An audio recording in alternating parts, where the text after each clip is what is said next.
Hello everyone, I hope आप सभी मस्त होंगे। My self Prashant Singh. सबसे पहले तो यार थैंक यू मेरे चैनल को इतना प्यार देने के लिए, मुझे इतना प्यार देने के लिए, मेरे लेक्चर्स को पसंद करने के लिए। आप लोग के जिस तरह के फीडबैक्स आ रहे हैं, जितने पॉजिटिव फीडबैक्स हैं, मुझे लोगों के पर्सनल मैसेजेस भी आते हैं, वो देख के बहुत अच्छा लगता है यार। मैं आपकी प्रिपरेशन में जितनी भी मदद कर सकता हूँ मैं आपको करूँगा। मैं आपकी प्रिपरेशन स्ट्रेटजीज, जितने भी केमिस्ट्री के टॉपिक्स हैं जो आप मुझे बताओगे, जो आप कमेंट में मेंशन करोगे, मैं ट्राई करूंगा मैं सब पे वीडियो बनाऊं। तो आज जो हम टॉपिक डिस्कस करने वाले हैं, आज जो हमारा प्लान है वो किसके लिए? नीट के लिए। 45 डेज प्लान। 45 डेज क्यों? क्योंकि देखिए अभी इस टाइम पे बहुत बोर्ड्स खत्म होते हैं। जो बोर्ड वाले स्टूडेंट होते हैं उनके बोर्ड्स अभी ओवर होते हैं। कोचिंग की बात करें तो आप कोचिंग वाले स्टूडेंट के भी अभी एग्जाम खत्म होते हैं। तो सबके लिए, कोचिंग वालों के लिए अलग, जो बोर्ड दे के आए उनके लिए अलग, जिन्होंने अब तक कुछ नहीं पढ़ा उनके लिए अलग। तो इस तरह से मैं सब पर्टिकुलर स्टूडेंट, क्योंकि अगर मैं 45 डेज की कॉमन स्ट्रेटजी बताऊं तो आई होप वो सबके लिए वैलिड नहीं होगा। मैंने प्रीवियस स्ट्रेटजी बताई हैं, उनमें क्या है कि कॉमन स्ट्रेटजी बताई है, बट हर स्टूडेंट की अपनी पर्सनल प्रॉब्लम हो सकती है। तो उस हिसाब से मैंने मैक्सिमम स्टूडेंट को कवर करने की कोशिश की है। सबसे पहले तो यार जो ड्रॉपर्स हैं, या कह सकते हैं जिन्होंने कोचिंग ली है, मेरे कहने का मतलब ये, उनके लिए स्ट्रेटजी अलग। और दूसरे जिन्होंने अब तक कुछ नहीं पढ़ा या थोड़ा बहुत पढ़ा है, उनके लिए स्ट्रेटजी अलग। दोनों लोग किस तरह से बढ़िया स्कोर कर सकते हैं इसको हम देखेंगे। तो सबसे पहले तो यार एक बात बता दूं कि एक एक पॉइंट जो है मैं ढंग से बताऊंगा इसमें लास्ट तक। तो इस वीडियो को स्टार्टिंग से लेकर लास्ट तक देखें। तो सबसे पहले देखिए हम डिस्कस करने वाले ड्रॉपर के लिए। ड्रॉपर के लिए जिन्होंने कोचिंग करी है, यानी प्रॉपर एक बार किसी टीचर के गाइडेंस में पूरा सिलेबस खत्म किया है, ऑल्दो उन्होंने ढंग से रिवीजन करी हो या ना करी हो। तो सबसे पहले उसको देंगे ड्रॉपर, या फिर किसी कोचिंग में 11th-12th में भी रहे हो, पूरा सिलेबस ढंग से कवर किया हो और अच्छे रिजल्ट की उम्मीद कर रहे हैं, यानी कि जिन्होंने बहुत हद तक पढ़ाई कर ली है, वो 45 डेज में क्या करेंगे। सबसे पहले तो उनको, और बाद में मैं बताऊंगा जिन्होंने अब तक कुछ नहीं पढ़ा वो कैसे करके अच्छा स्कोर कर सकते हैं। पहली बात तो बोल रहा हूँ मैं, उनको घबराने की जरूरत नहीं है। तो सबसे पहले हम देखते हैं ड्रॉपर्स के लिए। तो क्या करना चाहिए, इनवर्स देखिए किसी भी प्लान के लिए, जब भी आपको किसी लिमिटेड डेज के लिए कुछ प्लान करना है तो आपको इनवर्स पिरामिड मेथड अपनाना चाहिए। सबसे पहले 30 डेज, 10 डेज एंड 5 डेज के पार्ट में से डिवाइड करिए, ठीक है। तो सबसे पहले उठाते हैं 30 डेज। ये आपका होता है वर्क करने का, है ना, ये होता है वर्किंग पीरियड, जिसमें आपको मैक्सिमम मेहनत करनी है। तो सबसे पहले मैं आपको बोलूंगा कि जो है don't change your study material. 30 days में आपको क्या करना है, वो ये सारे पॉइंट है 30 डेज के, यहाँ तक के ये सारे पॉइंट 30 डेज वाले हैं। तो सबसे पहले तो मैं आपको बोलूंगा यार कि बहुत सारे लोग बताएंगे कि ये बुक पढ़ लो, अब ये बुक पढ़ लो, यहाँ से कर लो, बहुत सारे स्टडी मटेरियल आपको भेजे जाएंगे। वो सब आपको कुछ नहीं करना। आपको क्या करना है, आपको अपना study material maximum to maximum change नहीं करना है, ठीक है।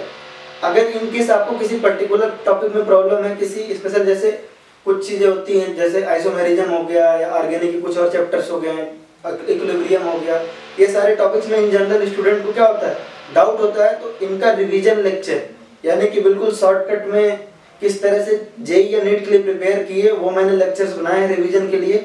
वो सारे लेक्चर्स की लिंक आपको क्या करेंगे, आपको डिस्क्रिप्शन बॉक्स में मिल जाएगी, और भी इंपॉर्टेंट लिंक्स हैं डिस्क्रिप्शन बॉक्स में, तो आप उसको चेक करिए। बिल्कुल 1 घंटे में आप पूरे एक चैप्टर के रिवीजन कर सकते हैं उसको, बिल्कुल कॉन्साइज लेक्चर है वो। बट आई विल सजेस्ट कि आपका वो टॉपिक तैयार है तो जरूरत नहीं है आपको वीडियो देखने की, क्योंकि स्टडी मटेरियल आपको बहुत ज़्यादा नहीं करना, चेंज करना है, आपको उसी इस पे स्टिक रहना है जो जो आप अभी तक पढ़ते हैं। तो मैं एक बात कहूँगा, क्योंकि आप कोचिंग करके आए हैं, आपने किसी अच्छे टीचर के गाइडेंस में पढ़ा है, तो अपना स्टडी मटेरियल मत चेंज करिए जो आपने पूरे साल स्टडी किया है। क्योंकि मेरे ओपिनियन में 1 या मैक्सिमम 2 बुक बहुत ज़्यादा होती है किसी भी चीज़ की प्रिपरेशन के लिए। अगर आपके टीचर ने ढंग का नोट्स बनाया है तो असिस्टेंट के लिए आप कोई बुक ले सकते हैं, यूट्यूब लेक्चर में मैंने जैसे नीचे रिवीजन लेक्चर दे रखा, आप उसको देख सकते हैं। दूसरा है रिवाइज होल सिलेबस। अगर आपने पूरी ढंग से तैयारी करी है तो फिर पीछे क्यों रहना, हमको पूरा सिलेबस रिवाइज करना है इस पीरियड में 30 डेज।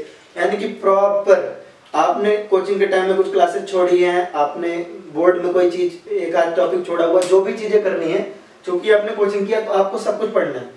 तो कहाँ से पढ़ना है वो मैंने आपको बता दिया कि आपको अपना स्टडी मटेरियल चेंज नहीं करना। आपके जो कोचिंग में अच्छे टीचर्स ने पढ़ाया है, आपने जो अब तक पूरे साल पढ़ा है, क्योंकि चेंज करेंगे तो आपको कंफ्यूजन होगी, आपको अलग से फिर मेहनत करनी पड़ेगी।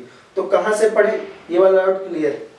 और कैसे पढ़े, तो रिवाइज करें, है ना, बहुत ज़्यादा टाइम नहीं दे सकते ना। 30 डेज में हमको आई होप बायो के आपके 38 के अराउंड चैप्टर होते हैं, केमिस्ट्री के 30 चैप्टर होते हैं और फिजिक्स के भी अराउंड 30 चैप्टर होते हैं अराउंड। तो आपको लगभग 100 चैप्टर्स पढ़ने हैं। तो आपको मतलब 30 दिन में आप ऐसे कोई बहुत ज़्यादा पढ़ोगे तो नहीं कर पाओगे, तो सिर्फ रिवाइज करिए जो है। अब इस रिवीजन में क्या होगा, आपके कुछ टॉपिक्स ऐसे जरूर होंगे जो छूटेंगे।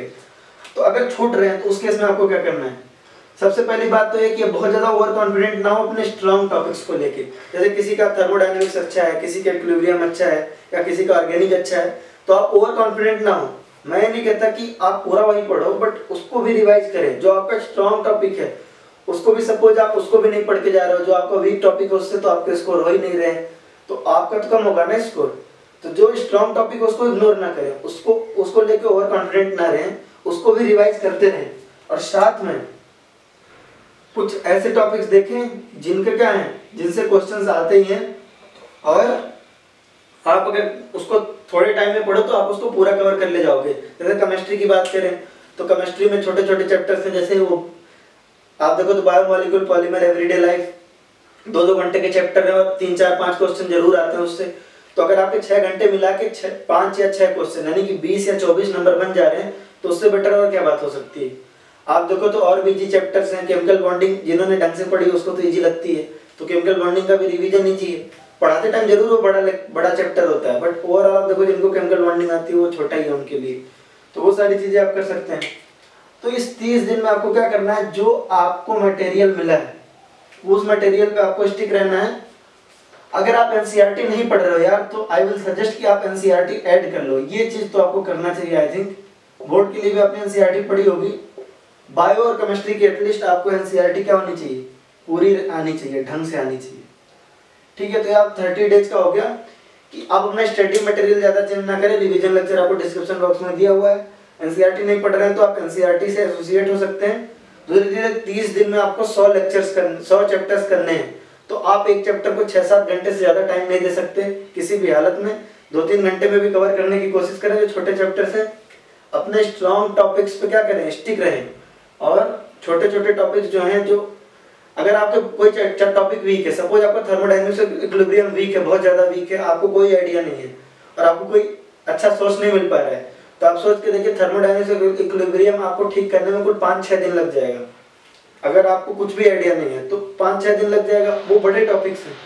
तो मैं आपको सजेस्ट करूंगा कि अगर आपको कोई आइडिया नहीं है तो आप उनको छोड़ भी सकते हैं, क्योंकि उनसे क्वेश्चंस आते हैं। मैं नहीं कह रहा हूँ इंपॉर्टेंट है, बट वो इतने बड़े टॉपिक है कि आप उसके चक्कर में आप बाकी टॉपिक्स को भी बिगाड़ दोगे।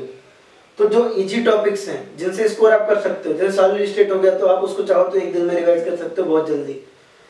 ठीक है, तो ये आपको 30 दिन में करना है। और साथ में अगर आपको प्रीवियस ईयर लगाने का टाइम मिले, वो मुझे पता है नहीं मिलेगा, तो आप लगा सकते हैं।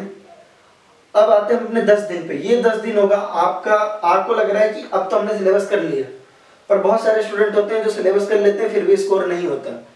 इसका रीजन होता है क्योंकि ये जो पॉइंट मैं 10 दिन में करवाने वाला हूँ वो बहुत सारे लोग नहीं करते।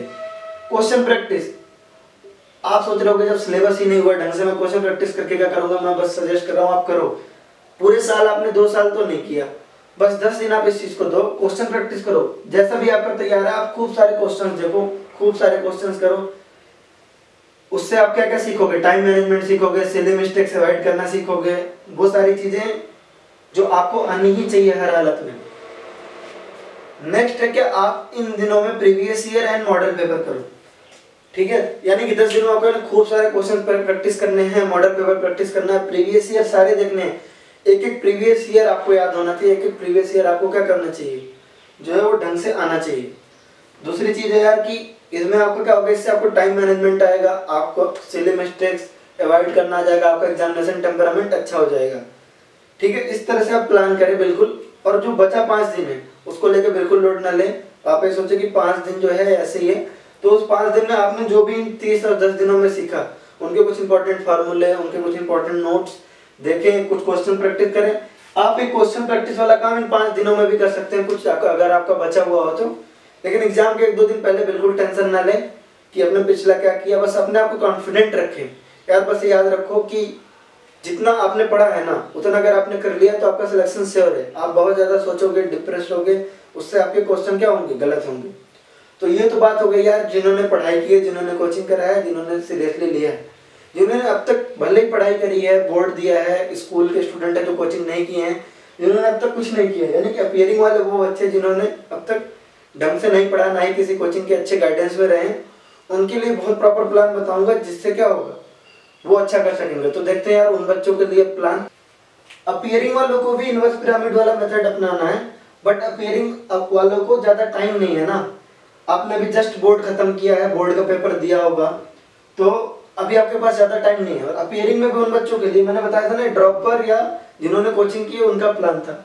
अब प्लान है किसका? अपीयरिंग का। और जिन्होंने बहुत ज्यादा तैयारी नहीं करी है, किसी बहुत अच्छे इंस्टीट्यूट से पढ़ाई नहीं करी है, तो यार उनके लिए टाइम तो नहीं है, तो उनका जो वर्किंग पीरियड होगा वो बढ़ना पड़ेगा। 38 ऐसा नहीं है स्ट्रिक्टली 38 40 डेज का हो सकता है, 35 डेज का हो सकता है। तो 38 डेज यार देखो, मैंने बताया 100 चैप्टर है, 100 चैप्टर में आपने अगर ढंग से पढ़ाई नहीं करी है, तो आप अगर अभी सोचो कि आप जो है मैं MS चौहान कर लो, आप सोलोमन फ्राइल पढ़ लो, सारी बुक्स कर लो, तो पॉसिबल नहीं है, ये बेटर ट्रूथ है। लेकिन साथ में आपके सपोर्ट करने के लिए बहुत बड़ा पॉइंट है कि नीट का जो बायोलॉजी और केमिस्ट्री का सेक्शन होता है वो 80% या उससे ऊपर जो है किससे बना होता है, वो NCERT से ही आता है। अगर NCERT आपने पढ़ा है तो वो ढंग से आप कर लोगे, तो ये आपके लिए बहुत अच्छी बात है। तो देखिए 38 डेज में देखिए क्या करिए, बायो और केमिस्ट्री इन दोनों का सिर्फ NCERT को आप ग्रंथ मानिए। अगर आप बोर्ड देख के आ रहे हैं तो जो है आपको 12th प्रिपेयर होगा, तो 11th ही आपको करना है। अगर आप बोर्ड देके मतलब अभी आपने बोर्ड नहीं दिया, आप ड्रॉपर हो, फिर भी आपने कुछ नहीं पढ़ा, तो आपका 12th भी प्रिपेयर नहीं होगा ढंग से, तो आप दोनों की NCERT यानी कहने मतलब आपका 12th तैयार है तो बहुत अच्छी बात है, सिर्फ 11th करिए। तो 38 डेज बायो और केमिस्ट्री की सिर्फ NCERT, एक एक लफ्ज पढ़ जाइए, एक एक वर्ड सब कुछ ढंग से याद कर लीजिए, पूरी NCERT। देखिए जो जनरल गाइडलाइंस थी ड्रॉपर्स के लिए वो तो आपको ही फॉलो करनी है, पेयरिंग वालों के लिए भी जो जनरल गाइडलाइंस थी, यानी कि स्टिक आपको 1 ही 2 बुक करना है, पे करना है। बाकी केमिस्ट्री वालों के लिए मैं बता रहा हूँ कि मैंने केमिस्ट्री के लेक्चर्स जो डिस्क्रिप्शन बॉक्स में दे रखे हैं, जिसमें आप 1 घंटे से 1 घंटे के अंदर अंदर आप चैप्टर्स के रिवीजन कर सकते हो, जैसे chemical equilibrium, redox, gases state, ये सारी चीजें, और ज्योमेट्रिकल आइसोमेरिज्म, स्ट्रक्चरल आइसोमेरिज्म। अब देखिए बायो और केमिस्ट्री का सिर्फ आप NCERT करिए और ढंग से करिए। इस 38 डेज में एक एक लफ्ज पढ़ जाइए NCERT की, और पूरा याद होना चाहिए आपको NCERT। एसोसिएट करके आप जो है कुछ क्वेश्चन प्रैक्टिस कर सकते हैं। केमिस्ट्री के मैंने बता दिए लेक्चर्स। और रही बात फिजिक्स, तो फिजिक्स यार अगर आपके देखिए फिजिक्स में बायो वालों का थोड़ा फिजिक्स मतलब खराब होता है ऐसा लोग कहते हैं, बट मेरा मानना ये नहीं है। अगर आपका फिजिक्स अच्छा है तो फिजिक्स भी आपका NCERT से काम चल जाएगा। लेकिन नहीं अच्छा है तो मैं आपको सजेस्ट करूंगा कोई बढ़िया नोट, किसी अच्छी कोचिंग का नोट, से कोई आपका बहुत अच्छा फ्रेंड है जो किसी अच्छी कोचिंग में पढ़ रहा है उसका असिस्टेंट लें। और नहीं हो तो आप लेक्चर्स जो है अरेंज करें कहीं से जो है फिजिक्स के, या कोई अच्छी बुक फॉलो करें। इसमें आप अपने फिजिक्स टीचर की भी हेल्प ले सकते हैं। फिजिक्स का थोड़ा सा आपको देखना पड़ेगा ढंग से, क्योंकि अगर आपकी फिजिक्स अच्छी नहीं हो तो केवल NCERT से थोड़ा प्रॉब्लम होगा, ठीक है। फिजिक्स के लिए तो 30 डेज आपको क्या करना है, किसी भी तरह आपको सारा सेक्शंस करके जाना है। एट लास्ट अगर फिर भी आपका नहीं हो पाता है तो मॉडर्न फिजिक्स जैसे कुछ चीजें हैं जो आप कर लेंगे तो आपका हो जाएगा, सारा तो नहीं लेकिन फिजिक्स में भी कुछ अच्छे पोर्शंस हैं। ओवरऑल आपको 500 या 450 से ऊपर लाना, 500 से ऊपर लाना है, तो आपको यार इतना तो करना होगा। और अगर आपने अब तक कुछ नहीं पढ़ा तो आगे के दिनों में नींद चैन सब भूल जाइए, आपको किताबों में लगे रहना और ढंग से पढ़ाई करनी है। नेक्स्ट जो 5 डेज का है वो पिछली बार की तरह ही है, जिसमें हमने क्वेश्चन प्रैक्टिस का बताया था। क्वेश्चन प्रैक्टिस हो गया, सिली मिस्टेक्स अवॉइड करना हो गया, प्रीवियस ईयर और मॉडल पेपर। इस 5 दिन में आपको क्या करना है, प्रीवियस ईयर और मॉडल पेपर, ठीक है। वही सेम चीज जो उसमें 10 दिनों में कर रहे थे। ये आपका वर्किंग पीरियड, क्या अपीयरिंग वालों के लिए वर्किंग पीरियड अलग है, वर्किंग है ना, मेथोडोलॉजी अलग है। आपको ज्यादातर NCERT पे ही फोकस करना है और फिजिक्स में उन टॉपिक्स पे जो आप इजीली कर सकते हो, अगर आप खुद से पढ़ रहे हो NCERT से पढ़ना है तो। बाकी 5 दिन में आपको वही काम करना है, क्वेश्चन प्रैक्टिस करना है, प्रीवियस ईयर करना है और सिली मिस्टेक्स अवॉइड करना है। और वहाँ जहाँ उनको 5 दिन मिला था आपको सिर्फ 2 दिन मिलेंगे, क्या एक बार सारे फार्मूले देखने के लिए, अपना माइंड सेटअप करने के लिए। और यार मैं आपको एक बात बता दूं, ये 38 और 5 डेज वालों के लिए जो लोग अंडर कॉन्फिडेंस है, जिनको थोड़ा सा ऐसा है कि वो नहीं कर पाएंगे, मैं किसी और का नहीं, मैं सिर्फ अपना एग्जांपल देना चाहूँगा। मैं नवोदय विद्यालय से खुद पढ़ा हूँ, कोचिंग अलाउड नहीं होता। मैं 12th के बाद जब बोर्ड दे के निकला तो मेरे लिए JEE के लिए सिर्फ 15 दिन बचे थे। 15 दिन बचे थे, उसमें भी किसी की भी गाइडेंस नहीं थी, प्रॉपर कोई गाइडेंस नहीं, कोई टीचर नहीं, कोई बुक बताने वाला नहीं इवन। फिर भी मैंने 15 दिनों में मेहनत करके self study, proper self study से मैंने मेंस एंड एडवांस दोनों क्लियर किया और मैं अपीयरिंग में ही कॉलेज में एडमिशन भी लिया। तो ऐसा नहीं है कि आप नहीं कर सकते, आपको बस सिंसियरली करना है, आपको ढंग से प्रिपेयर करना है। जेई के लिए सिर्फ 15 दिन मिलता है, अगर आपको 15 से 20 दिन मिलता है बोर्ड के बाद, आपको तो फिर भी 45 मिल रहे हैं। तो मेहनत करिए यार, अगर आप सक्सेस होते हैं तो आप ही तो एग्जाम्पल बनोगे। एग्जाम्पल बनना है तो आपको ढंग से मेहनत करनी होगी, और ऐसी कोई चीज़ नहीं है जो आप कर नहीं सकते, बस प्रॉपर एक प्लान की जरूरत है। तो I wish you all the best. अगर आपको ये मेथोडोलॉजी पसंद आई हो यार तो अपने दोस्तों के साथ शेयर करिए। आगे कौन से टॉपिक पे वीडियो बनाओ आप कमेंट करिए, अपने फीडबैक आप कमेंट्स में लिखिए। चैनल को सब्सक्राइब कीजिए और हाँ, बेल आइकन जरूर प्रेस करिए जिससे आपको नेक्स्ट वीडियो का नोटिफिकेशन जरूर मिले। Thank you so much.